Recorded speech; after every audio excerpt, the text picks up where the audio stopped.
This video is intended as a short introduction to the new PDS Development Appraisal Program. Once PDS has been installed on your computer, an icon will display on the desktop. We double-click this icon to launch the program. Whilst launching, PDS will check to see if your computer is online, and if so, check for any program updates. If an update is available, this will automatically be installed prior to launch. Once launched, the main PDS window will display with the Projects menu open. The Projects menu is the best starting point, as it allows you to either create a new appraisal or open an existing project. There are three standard templates available: an investment sale project with rents and yields, a direct sale project with units and rates, mainly used for residential developments, and a mixed use project being a combination of these two. We are going to use a direct sale project in this tutorial. Each appraisal is made up of individual sections. For example, the direct sale project we have just created contains four: the direct sales, a land value, building costs, and other outgoings. You can move these around if you wish. Notice that each section has an Edit Section button with the option to change the order. So if we want to move the build costs further down the list, we do so as follows. The Edit Section button also allows you to duplicate and delete sections. Additional sections can be inserted using the Insert Section button. This is found at the top of each section. The available types are investment value, direct sale, other revenue, land value, building cost, and other outgoings. There is no limit to the number of sections you can add. For example, if there was a social housing element to our appraisal, this can be incorporated using a separate direct sales section. Let's now look at how sections work. Take the direct sales section. To create additional sales revenues, click on the Direct Sale button, then click on Insert New Direct Sale, and another. There is no limit to the number of additional sales you can add. This also applies to the fee elements. We can add titles: 2-bed flat, 3-bed flat, and 5-bed house. Units, we shall have 5 of those, 4 of those, and a single house, and the sales values will be £350,000 per unit. For the 2-bed flats, £425,000 in the case of the 3-bed flats, and the house £850,000. The Units button changes the description of the unit type, including fixed value, which we shall use here. Let's put in agents' fees at 1.5% and legals at 0.75%. Further fee categories can be inserted here if required. Let's now provide some building costs. We already have a building cost section that we can use for this purpose. However, it is easier to provide a building cost section based upon the direct sales information we have already entered. So for the time being, I'm going to use Edit Section and delete this particular building cost section and provide it on the basis of direct sales. To do this, click on the Direct Sales Insert Section button and click on Duplicate as Building Cost. A new building cost section has been added, which already includes the description of what we're building and the number of units. Let's now provide some building costs for our flats and houses. In the case of the 2-bed flats, we will assume they cost £100,000 per unit to build.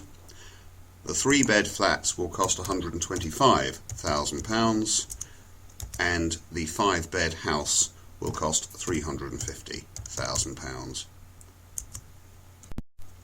Just as with direct sales, the building cost units can be changed as to square feet, square metres, spaces, units and so forth, including the ability to put in a fixed value.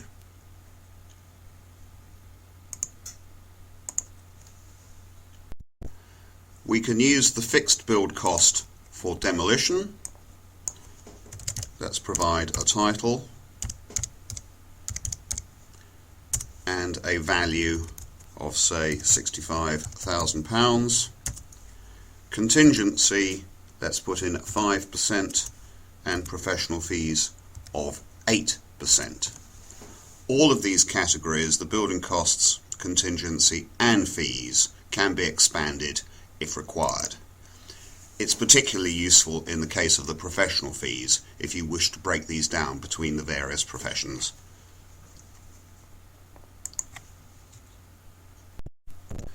If we want to provide marketing costs, the other outgoings section is suitable for this. So let us provide a title, marketing, and a value. Let's say £15,000. You can enter further sections here as before. Insert new item if required. Other outgoings items can be entered in unit format if required, and also can be represented as annual incomes. In this case, we are putting in a straightforward amount. Before we look at the land value, let's put in an interest rate and some timescales for our scheme. The interest rate is found towards the top of the list. Let's put in a figure of 8% per annum. Timescales are entered at the top of each section. In the case of the direct sales, let's put in a start date of month 9 and an end date of month 15. This timescale will then apply to all the sales items except where we want to be more specific. Let us assume in the case of the 5-bed house that we are going to sell that earlier. Let's say we are going to sell that at month 10. Then we simply click on the timescale button for that item, make it timed. When an item is timed, it has its own individual timescale, so I'm going to say that is from month 10 to month 10. Going down, the build costs we will assume start in month 3 and end in month 8. The marketing costs we will assume take place over the term of the project, so let's have them start in month 1 and end in month 14. Another timescale we can refine is the demolition within the building cost section. That will not take place over the entire build project. Let's make that timed and time it between month 2 and month 3.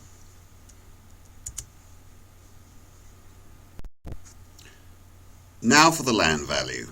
Firstly, let's move this further up the list. To do this, click on the Land Value Edit Section button, then click on Move Section Up. This will place the land value just below the direct sales. Firstly, let's assume a land value of 1.3 million with stamp duty at 4%, agents' fees at 1% and legals at 0.5%. We have now entered enough information for our project in order to arrive at some meaningful results. These are displayed at the top of the form: revenue of 4.3 million, outgoings of approximately 3.23 million, giving a profit on cost of 33.13%.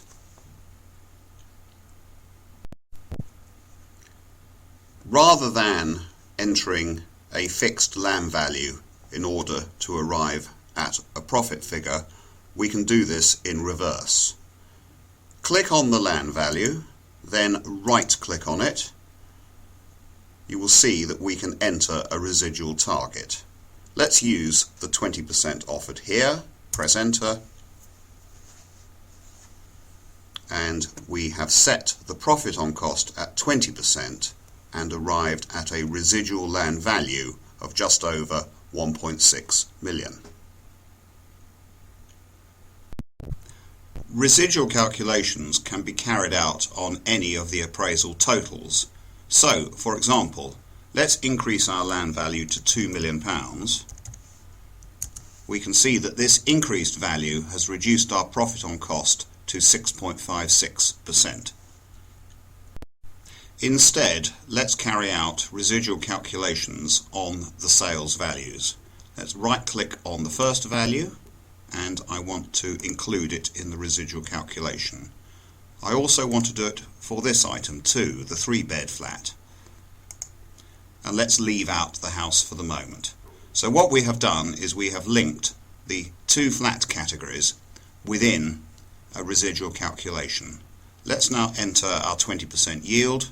You can change this figure, of course, but we'll use the 20 that's there.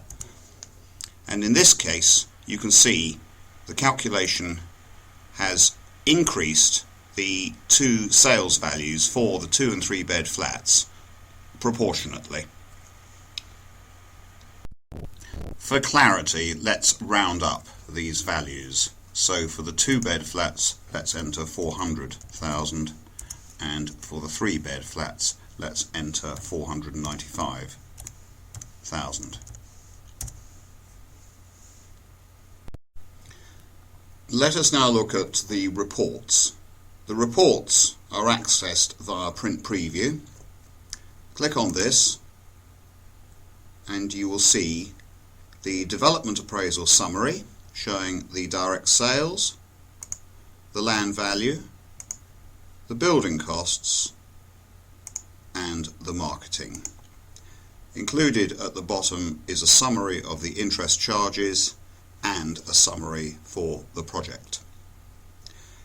If we view the cash flow, which we can do by clicking on the appropriate tab at the bottom, we can see the various revenues and costs laid out over the months 1 to 15. Revenues at the top showing the 2 and 3 bed flats being spread between month 9 and month 15, and the house being sold in month 10. The sale fees and legal fees are spread accordingly. For the land value, we have the £2 million land value with the stamps, legals and agents in month 1. As to building costs, we have the flats and the houses being built between month 3 and month 8, the demolition taking place between month 2 and month 3. The contingency and professional fees are spread in accordance with the figures to which they relate above. Moving down further, we have the marketing costs over the 14 months and a summary for revenue and costs and the interest calculations based upon those figures.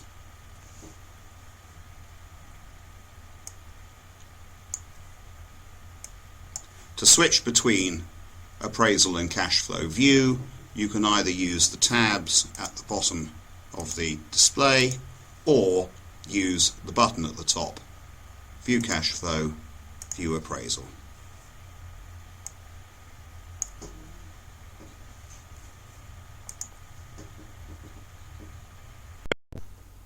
Printing is carried out via PDF or using Excel. To print via PDF, click on the Print Preview as PDF button at the top of the display, and your report, both the appraisal and the cash flow, will be exported to whatever PDF reader or other viewer that you have. We can see the appraisal at the top, followed by the cash flow.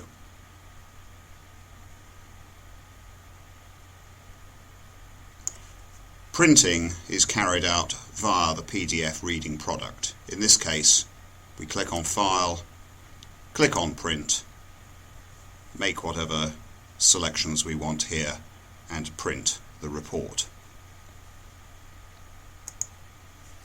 When you are finished, exit your PDF viewer and you will return to the PDS print preview screen.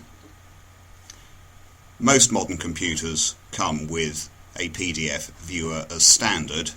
If not, these are available as free downloads from sites such as Adobe. You can also print using Excel.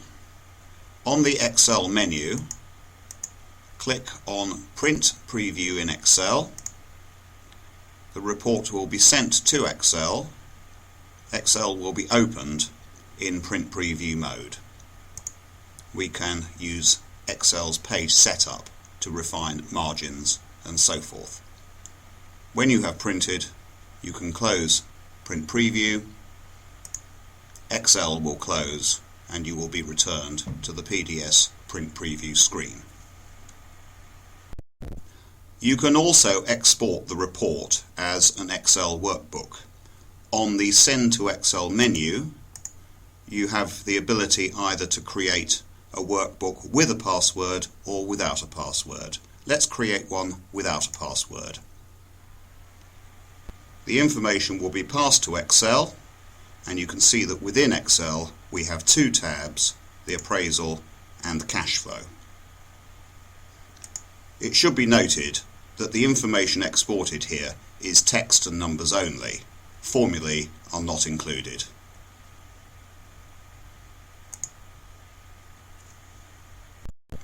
Using Excel, it is also possible to incorporate charts in your report. On the Send to Excel menu, you can choose the type of chart that you want to display. Let's choose column charts.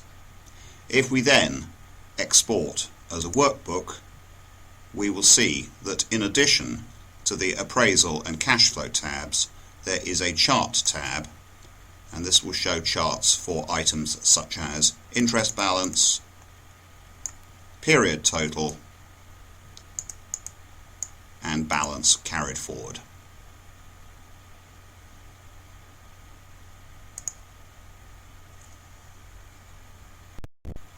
The Options menu within Print Preview gives you the ability to change the font. This is common to both the appraisal and the cash flow. And for both the appraisal and the cash flow separately, you can enter font size, margin, orientation, and zoom. There is a similar range of settings for your cash flow.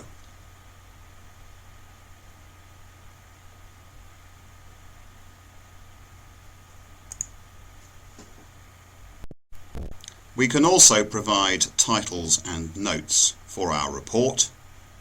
On the Option menu, select Title and Notes. The title appears at the top of our appraisal.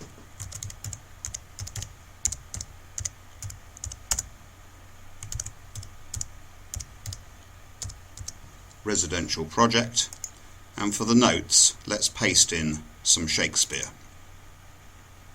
Click OK, and we can see that the title at the top of the appraisal has been changed, and at the bottom of the appraisal the notes have been appended.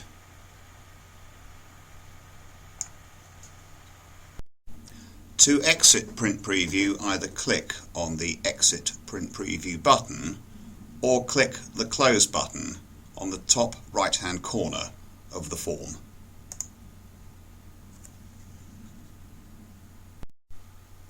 You can also show the cash flow from within the main input list. To do this, click on the Show Cash Flow button which will open up the cash flow to the right of the main input list. Here we can see the first 6 months of the cash flow. The summary cash flow is at the top of the list, showing total revenue, total cost, interest and summary balance. As we move down the list, we can see the individual entries for our sales and costs. In this case, the land value, the building cost and the marketing costs. Use the Home button to return to the top left-hand edge of your form. To save our project, either use the Save function on the File menu or click on the Save button at the top of the form. This will display the File Save dialog. Let's give it a file name, Houses, click Save, and your project is saved for future use. To exit PDS, either click on the Close button on the top right-hand corner of the form, or on the File menu, choose Exit.